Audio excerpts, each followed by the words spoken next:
بسم اللہ الرحمن الرحیم نحمده ونصلی علی رسولہ الکریم اما بعد۔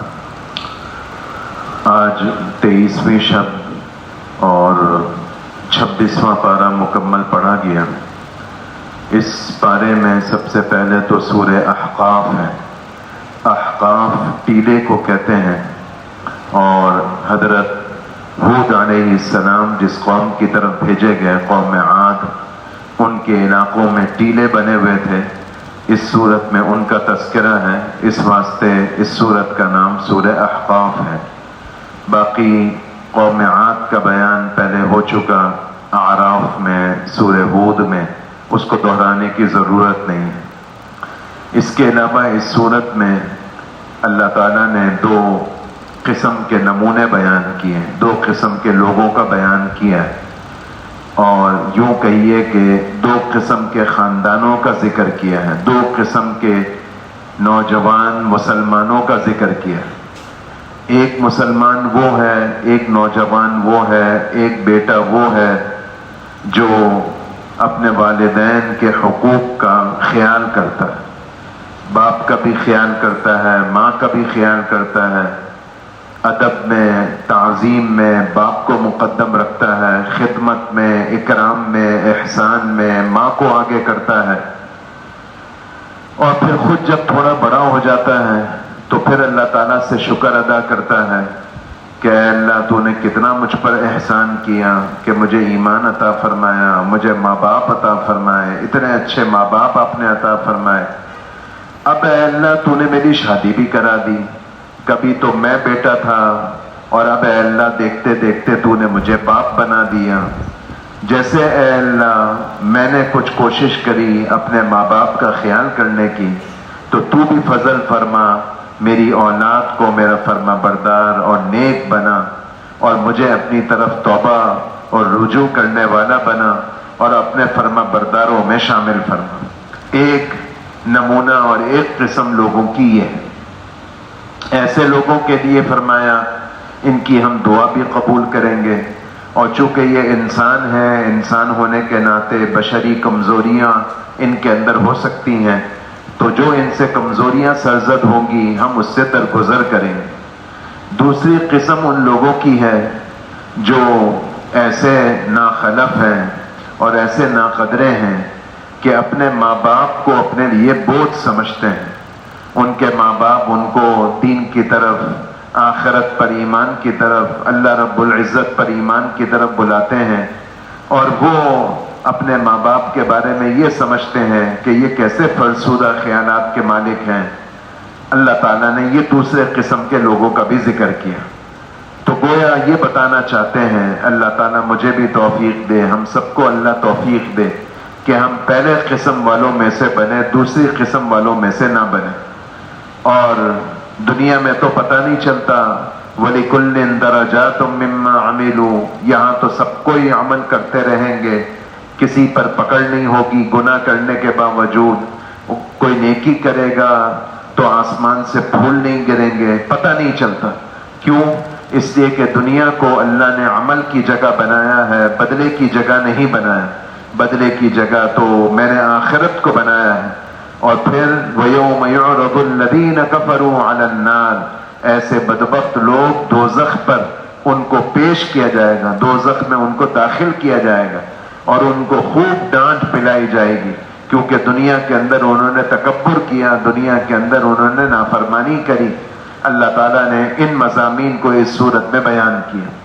نیز جنات کے ایمان لانے کا بھی ذکر کیا کہ ایک موقع پر رسول اللہ صلی اللہ علیہ وسلم ایک سفر سے واپس تشریف لا رہے تھے، ایک جگہ پر پڑاؤ کیا، فجر کی نماز ہو رہی تھی، رسول اللہ صلی اللہ علیہ وسلم فجر کی نماز پڑھا رہے تھے، قرآن پاک پڑھ رہے تھے، جنات وہاں جمع ہو گئے۔ صحابہ کو تو نہیں پتہ چلا، لیکن رسول اللہ صلی اللہ علیہ وسلم کو وحی کے ذریعے پتہ چلا، جنات سے حضور کی ملاقات ہوئی، جنات حضور پر ایمان لے آئے۔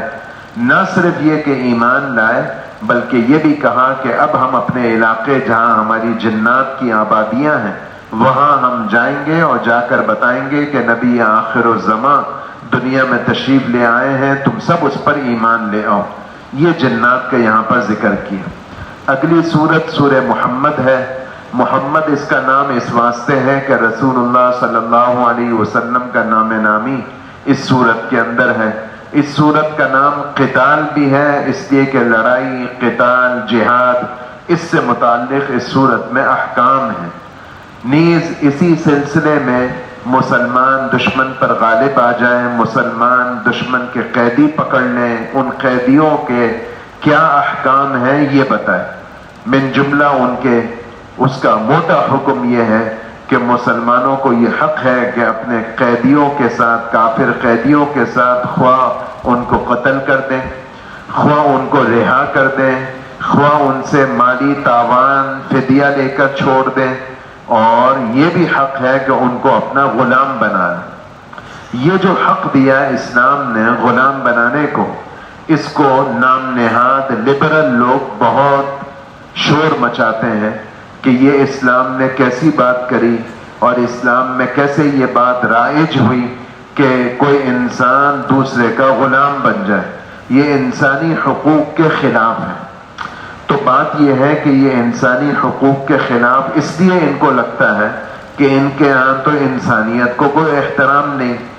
اسلام نے جو قیدی بنانے کے بعد غلام بنانے کی اجازت دی، اس کی وجہ یہ تھی کہ اسلام نے اس میں مصلحت دیکھی۔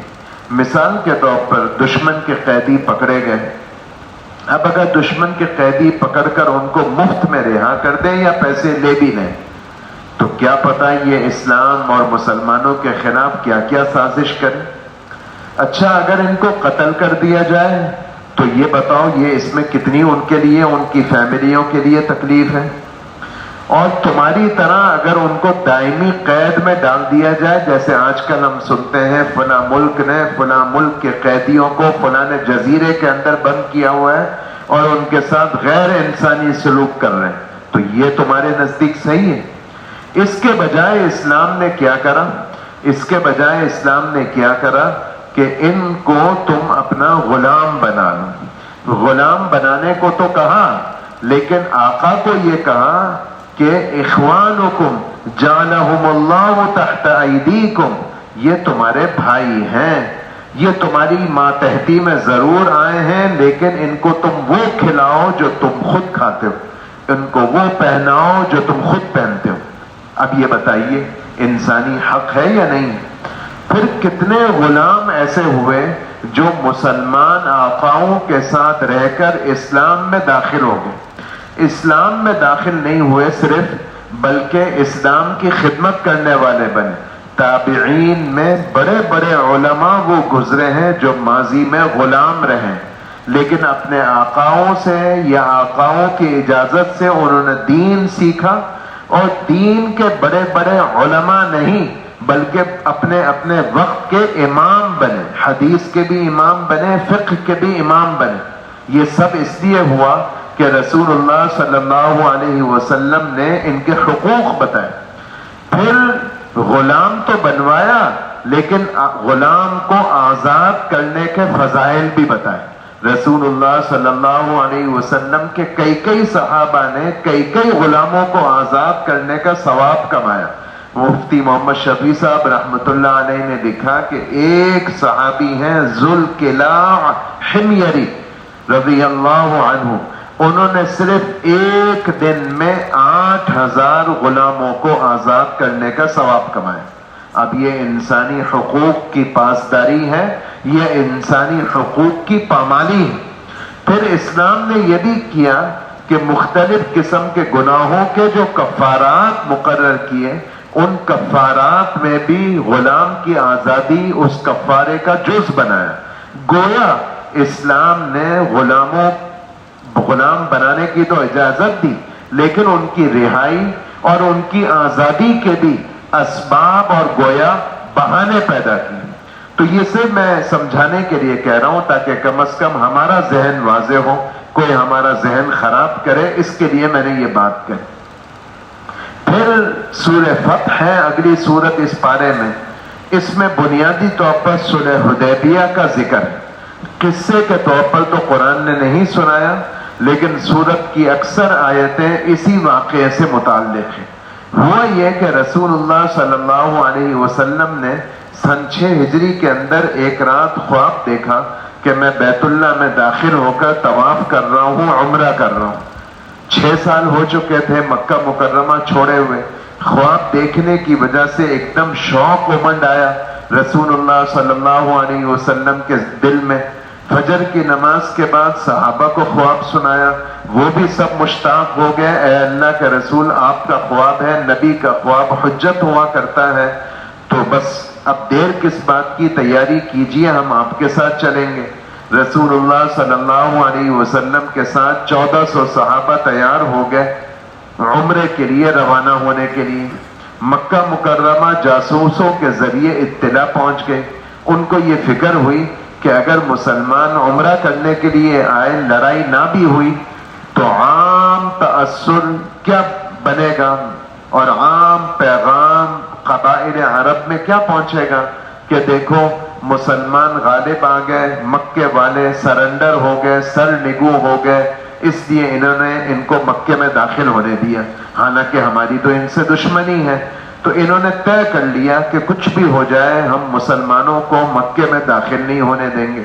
رسول اللہ صلی اللہ علیہ وسلم کو کافروں کے ان ارادوں کا پتہ چلا۔ حدیبیہ مقام پر جدہ اور مکے کے آج کل راستے میں جہاں آج کل شمیسیہ کا بورڈ آتا ہے، اس کے دائیں طرف رسول اللہ صلی اللہ علیہ وسلم نے پڑاؤ کیا ہوا تھا کہ رسول اللہ صلی اللہ علیہ وسلم نے مکہ مکرمہ احوال لینے کے لیے ایک صحابی کو بھیجا۔ واپس آئے تو اطلاع ملی کہ وہاں تو پوری تیاری جنگ کی ہے۔ رسول اللہ صلی اللہ علیہ وسلم نے افسوس کا اظہار فرمایا۔ پھر ایسا ہوا کہ رسول اللہ صلی اللہ علیہ وسلم کے پاس ایک کافر شخص آئے جو بعد میں مسلمان ہو گئے، بدیل ابن ورقہ۔ کافروں کی طرف سے اس لیے آئے تاکہ اللہ کے نبی کو سمجھائیں کہ بھئی ہم تو آپ سے جنگ کرنے کے لیے تیار ہیں، بہتر یہ ہے کہ آپ لوگ واپسی کر لیں، مکے میں داخل ہونے کا ارادہ ملتوی کر لیں۔ اللہ کے نبی نے ان کو سمجھایا کہ بھئی دیکھو ہم لڑائی کے لیے نہیں آئے، ہم صرف بیت اللہ کا طواف کریں گے، عمرے کے افعال ادا کریں گے، ہم اس کے لیے آئے ہیں۔ انہوں نے واپس جا کر اپنے سرداران کو سمجھانے کی نیت کری، لیکن کوئی کام بنا نہیں۔ پھر ایسا ہوا کہ مکے کے ایک اور سردار عروہ ابن مسعود، وہ رسول اللہ صلی اللہ علیہ وسلم کے پاس کافروں کے نمائندے بن کر آئے مذاکرات کے لیے۔ پہلے انہوں نے اپنے کافروں کو سمجھایا، وہ نہیں مانے تو انہوں نے کہا چلو میں ان کو جا کر سمجھاتا ہوں۔ رسول اللہ صلی اللہ علیہ وسلم سے مذاکرات کیے۔ مذاکرات کے دوران صحابہ رضی اللہ عنہم سے ان کی کچھ تیزم تازی بھی ہو گئی، کچھ تھوڑی بات بھی ہو گئی، اور خلاصہ یہ کہ کوئی دال گلی نہیں۔ البتہ ایسا ضرور ہوا کہ عروہ ابن مسعود جتنی دیر حضور کے سامنے رہے انہوں نے عجیب مناظر دیکھے۔ ایک منظر تو یہ دیکھا کہ اللہ کے نبی جب وضو کرتے ہیں تو وضو کر کے وضو کا پانی اللہ کے نبی کے جسم مبارک سے جدا ہو کر زمین پر نہیں گرتا، بلکہ کسی نہ کسی صحابی کے ہاتھ میں آ جاتا ہے۔ اور صرف ہاتھ میں نہیں آتا بلکہ ہر صحابی اس فکر اور کوشش میں ہوتا ہے کہ اللہ کے نبی کے جسم مبارک سے لگ کر جو پانی گرے وہ میرے ہاتھ میں آ جائے، میرے جسم میں لگ جائے۔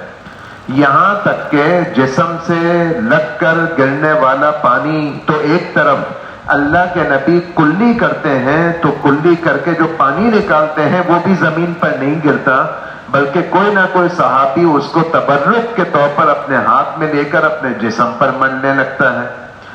ایک منظر اس نے یہ بھی دیکھا کہ آپس میں باتیں ہو رہی ہوتی ہیں اور اللہ کے نبی گفتگو شروع کرتے ہیں تو ایسی خاموشی چھا جاتی ہے کہ پوچھو نہیں، سب کی آنکھیں جھک جاتی ہیں، سب ہمتن گوش ہو کر اللہ کے نبی کو سننے لگتے ہیں۔ یہ 3 باتیں اس نے نوٹ کری۔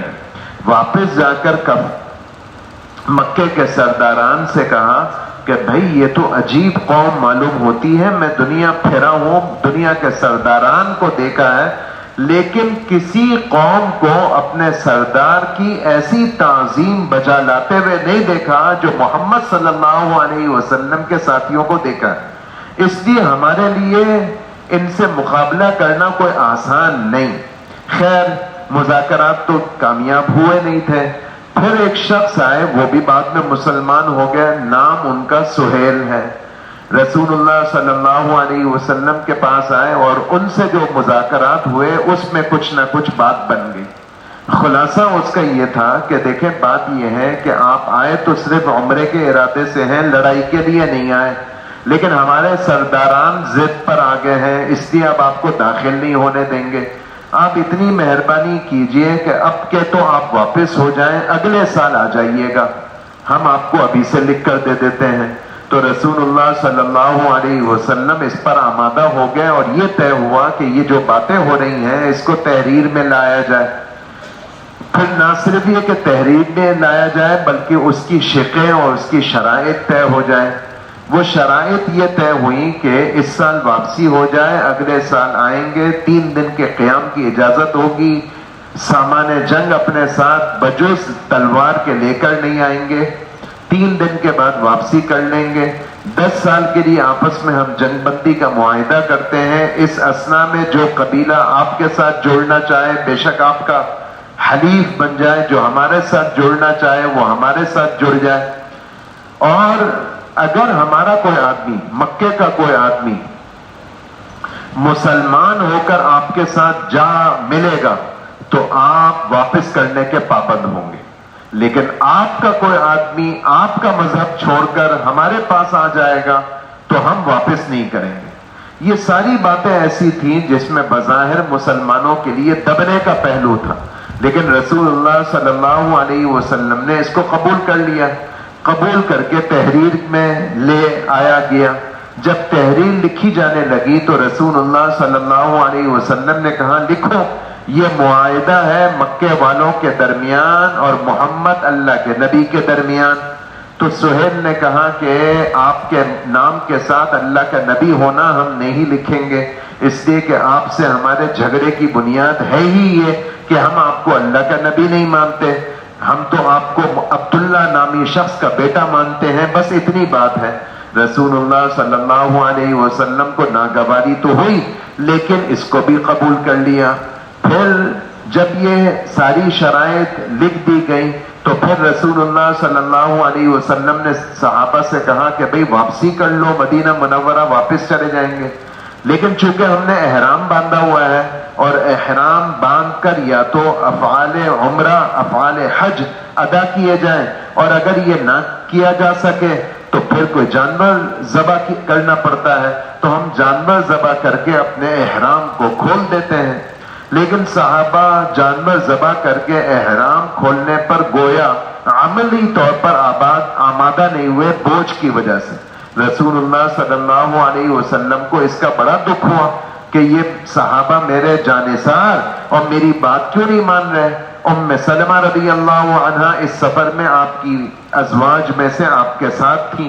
انہوں نے اللہ کے نبی کو جب غمگین دیکھا اور پوچھا کہ کیا بات ہے، اللہ کے نبی نے بات بتائی تو ام سلمہ رضی اللہ عنہا نے مشورہ دیا کہ یہ آپ کی نافرمانی ہی نہیں کر رہے، ان کو غم اتنا ہے عمرہ نہ کرنے کا کہ ان کا دل آمادہ نہیں ہو رہا احرام کھولنے پر. آپ ایسا کیجئے، ان کو کہیں کچھ نہیں، آپ احرام کھول لیجئے، سر منڈوا لیجئے، پھر دیکھیے گا کیا ہوتا ہے. اللہ کے نبی خیمے سے باہر آئے، اپنے نائی کو بلوایا، اس کو کہا میرا سر مونڈ دو. اللہ کے نبی نے احرام اتار دیا. اللہ کے نبی کو احرام اتارتا دیکھ کر تمام صحابہ اس پر آمادہ ہو گئے. واپسی کا سفر شروع ہو گیا. واپسی کا جب سفر ہونے لگا تو اللہ تعالیٰ نے اپنے نبی پر یہ آیتیں نازل فرمائی کہ ہم نے تو آپ کو کھلی فتح دے دی. اب بظاہر تو سرنڈر ہو کر کافروں کی منشا کے مطابق شرائط کو تسلیم کر کے معاہدہ کیا گیا، اور اللہ کی طرف سے یہ بات آئی کہ ہم نے آپ کو بڑی کھلی فتح دے دی. تو اس پر صحابہ کو مزید بوجھ ہوا.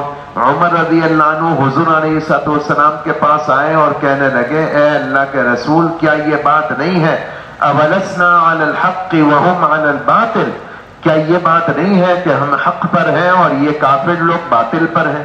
اے عمر واقعی ایسا ہے کہ ہم حق پر ہیں اور یہ باطل پر ہیں؟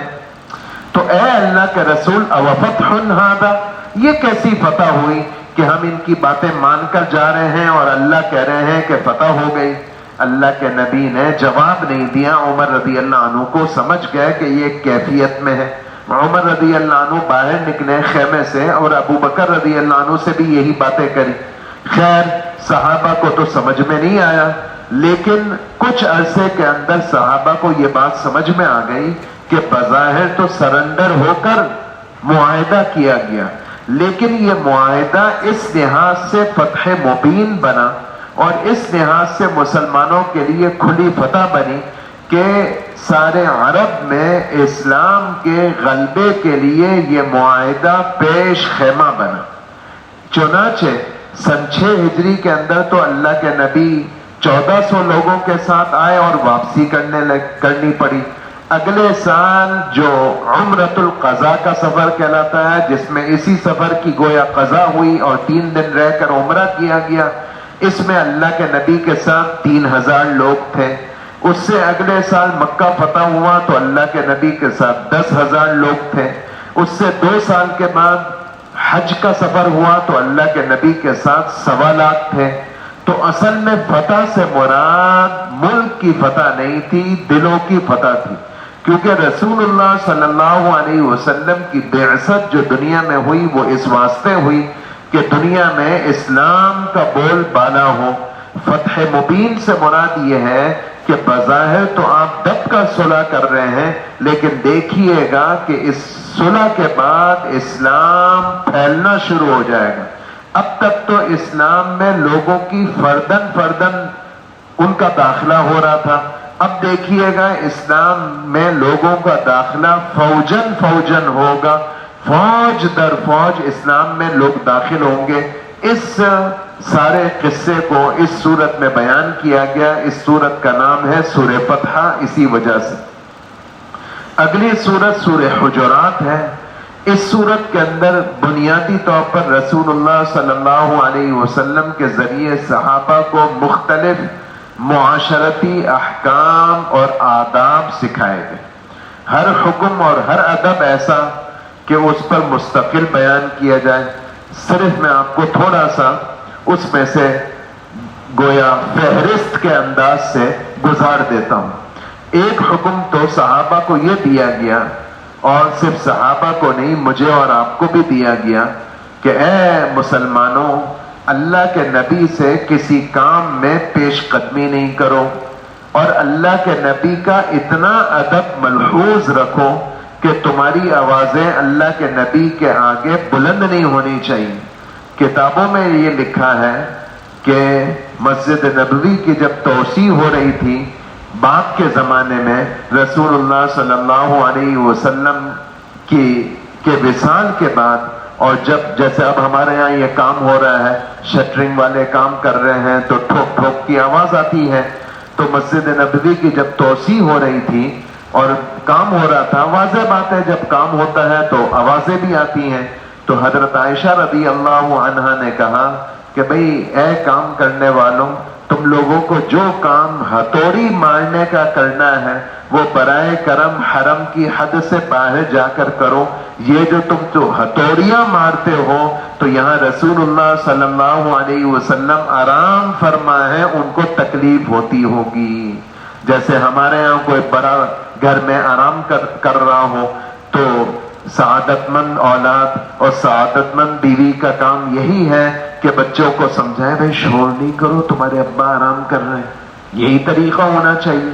تو اللہ کے نبی کا ادب ایسا ملحوظ اس زمانے میں کہ جب کام ہوا تو یہ لکھا ہے تاریخ کی کتابوں میں کہ جو کام شور والا ہوتا وہ مزدور باہر جاتے، وہاں وہ سارا کام تیار کرتے، اور پھر یہاں لا کر جس کو کہیں فٹنگ والا جو کام ہوتا وہ یہاں کر لیا کرتے.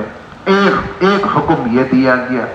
ایک حکم یہ دیا گیا جو 5ویں پارے میں سورہ نساء میں بھی گزرا کہ اے مسلمانوں، جب تمہارے سامنے کوئی بھی بات پہنچے تو اس کے تأثر میں مبتلا نہ ہو جایا کرو.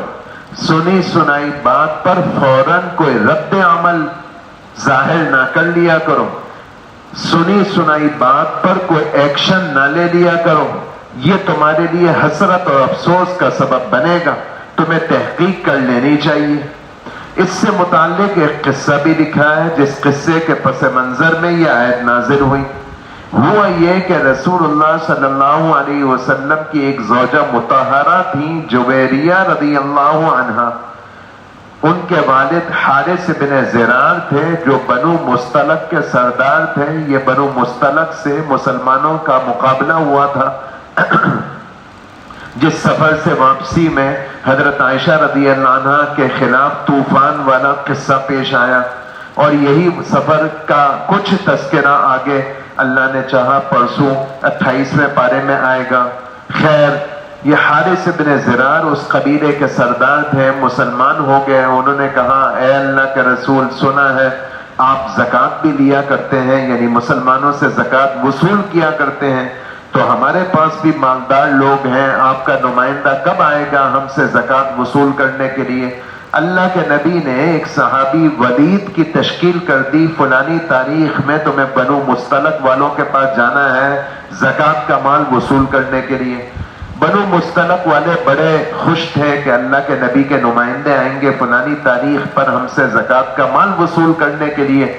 تو وہ اپنے علاقے سے باہر استقبال کے لیے آ گئے. یہ ولید جب چلے اس علاقے میں جانے لگے تو راستے میں ان کو خیال آیا کہ میری تو اس علاقے والوں سے پرانی کوئی دشمنی ہے، لڑائی ہے. میں جاؤں گا زکوٰۃ کا مال وصول کرنے کے لیے، کہیں میں پھنس نہ جاؤں، چلو میں نہیں جاتا. یہ الٹے پاؤں واپس آ گئے. مسجد نبوی میں اللہ کے نبی نے ولید کو دیکھا. کیوں بھائی، گئے تھے تم بنو مستلق والوں کے پاس زکوٰۃ کا مال وصول کر کے آ گئے؟ کہنے لگے اللہ کے نبی وہ تو میرے ساتھ لڑائی کرنے پر آمادہ ہو گئے تھے. ارے یہ کیا بات ہوئی؟ وہ تو اچھے بھلے میں نے سمجھا یہ مسلمان ہوئے ہیں اور بڑے جذبے سے انہوں نے زکوٰۃ دینے کی بات کری، اس لیے میں نے تمہیں بھیجا. یہ تو بہت نامناسب بات ہے کہ گویا انہوں نے دغا کی، گویا انہوں نے دھوکہ دیا. یہ تو اچھی بات نہیں ہے. خالد بن ولید رضی اللہ عنہ کو رسول اللہ صلی اللہ علیہ وسلم نے پھر روانہ کیا. کچھ لوگوں کے ساتھ احوال بھی لے لو اور معلوم کرو یہ کیا ولید بتا رہا ہے، کیا انہوں نے دھوکہ دہی کری؟ اب جب خالد بن ولید گئے تو سامنے ان کو راستے میں پایا. کیوں بھائی تم حملہ کرنے آئے ہو؟ نہیں بھائی حملہ کہاں سے، ہم تو انتظار میں بیٹھے ہیں کتنے دن سے کہ اللہ کے نبی کا نمائندہ آئے گا تو ہم اس کا استقبال کریں گے، اس کو سر پر بٹھائیں گے، مال زکوٰۃ جمع کر کے حوالے کریں گے. لو بھائی بات کچھ اور بن گئی کچھ. وہ تو شہر سے باہر آئے تھے استقبال کے لیے اور خبر یہ بن گئی کہ وہ تو حملہ آور ہوئے ہیں.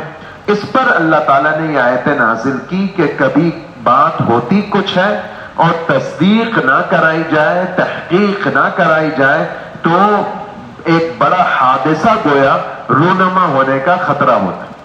ایک حکم یہ بھی دیا گیا کہ اے مسلمانوں، کبھی ایسا ہو سکتا ہے کہ تمہارے مسلمان بھائی دو گھر ہوں، دو سسرال ہوں، دو بھائی ہوں، دو خاندان ہوں، آپس میں لڑ پڑیں. تمہیں یہ نہ چاہیے کہ تم ان کی لڑائی کو دیکھ کر تماشا بناؤ، مزے لو. تمہیں دل میں یہ ہونا چاہیے کہ کوشش کر کے ان میں آپس میں صلح کرا لو. کیوں؟ اس لیے کہ تم تو آپس میں بھائی بھائی ہو اور بھائی بھلا کبھی ایک دوسرے سے لڑا کرتے ہیں. یہ بھی کہا گیا کہ اے مسلمانوں کبھی کسی کا مذاق نہ اڑانا. مذاق تو تم کسی کا تب اڑاؤ جب تمہیں یہ یقیناً معلوم ہو کہ تم اس سے افضل ہو، اور تمہارا کسی سے افضل ہونا یہ تمہیں مرنے سے پہلے معلوم نہیں ہو سکتا. تو مرنے سے پہلے جب کسی سے افضل ہونا تمہیں معلوم نہیں ہو سکتا تو کس منہ سے تم کسی کو شرمندہ کرو، کسی کو مذاق اڑاؤ؟ یہ تمہیں نہیں کرنا چاہیے. لہذا کسی کو تانا بھی نہ دو، کسی کو برے نام سے بھی نہ پکارو.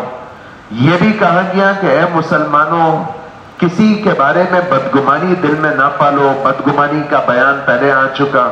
کسی کے بارے میں تجسس میں مبتلا نہ ہو، کسی کی غیبت نہ کرو.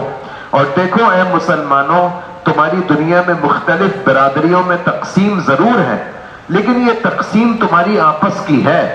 میرے یہاں تو تم سب ایک ہی ہو، اور میرے یہاں جو تمہاری ریٹنگ ہوگی وہ تمہاری برادری اور تمہارا مال اور تمہارا حسب نسب اور تمہارا خاندانی شرافت اس کی بنیاد پر نہیں ہوگی، تمہاری دینداری کی بنیاد پر ہوگی۔ اور پھر یہ بھی کہا کہ دیکھو اے مسلمانوں، کبھی تم یہ دل میں نہ سمجھنا کہ میں تو بڑا اچھا مسلمان ہوں، دیکھو میں تو قرآن سناتا ہوں، میں تو بیان کرتا ہوں، میں تو فلانی نیکی بجا لاتا ہوں۔ تمہارا مجھ پر کوئی احسان نہیں ہے کہ تم نیکی کرتے ہو، یہ تو میرا تم پر احسان ہے کہ میں نے تمہیں ہدایت دی، تمہیں ایمان کی دولت دی۔ اس احسان کو سمجھتے ہوئے تم زندگی گزارو۔ یہ چند باتیں میں نے سورہ حجرات کی جلدی جلدی سنا دی۔ آخر میں سورہ قاف ہے۔ اللہ کے نبی اس سورت کو بہت کثرت سے فجر کی نماز میں اور عیدین کی نماز میں پڑھا کرتے تھے، اس لیے کہ اس سورت میں آخرت کا بیان ہے۔ اور میں نے یہ بھی آپ کو بتایا تھا کہ آخر کی اکثر صورتیں ایسی ہیں جس میں آخرت کا بیان ہے، اور آخرت کا جب بیان آتا ہے تو قرآن پاک بہت سنجیدہ ہوتا ہے، اس لیے کہ آخرت وہ مضمون ہے، آخرت وہ سبق ہے کہ جس سبق کے ذریعے آدمی دین پر چلا کرتا ہے۔